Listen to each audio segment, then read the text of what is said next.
क्या हाल है? ठीक हो? तबियत से ठीक है? मैं तेरा दोस्त लियाकत खान कुरई माशाल्लाह से जहर पीर मंडी से आके सोने सोने बच्चे खड़े थे चोलिसानी अच्छा रोहित है जरे तरह माशाल्लाह चोलिसानी देखो जाला तू नहीं देखो ये देखो माशाल्लाह आगे दोस्तों ने फरमाइश की थी भाई चोलिसानी बच्चे जरे ना वो वीडियो साकू दिखे तो ये देखो माशाल्लाह ये रंग देखो चोलिसानी तू बच्चे खड़े थे मैं ये देखो माशाल्लाह मालिक नाल गाल करते थे चौके पैसे मंगते अगली कुर्बानी वास्ते थे ये 6 महीने 7 महीने तक माशाल्लाह ये देखो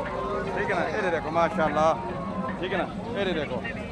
ये दो चोलिसानी क्योंकि पेड़ बदी खड़े क्योंकि चरण वाले ने चोलिसानी रोहित होते चढ़ देन माशाल्लाह ठीक है ना अदा क्या हाल है क्योंकि पैसे मंगने थे 3,70,000 जुट दा सी पैसे मंगते पैसे भी मुनासिब है माशाल्लाह सी मोबाइल नंबर आ सदा 0301 3940 934 3940 934 माशाल्लाह सी घर कितने दा खानपुर इंदा फार्म ही ऐसे जो थोड़े थोड़े बच्चे इनके हैं पे माशाल्लाह मेरा काम है वीडियो बढ़ा दे रहे तुम खुद भी खरीदारी कर सकते हो नेक नियत आदमी है डट फ्राड वाली गाल कहनी माशाल्लाह वाला दीदार करके चोलिसानी बच्चे ना ये देखो माशाल्लाह ठीक है सही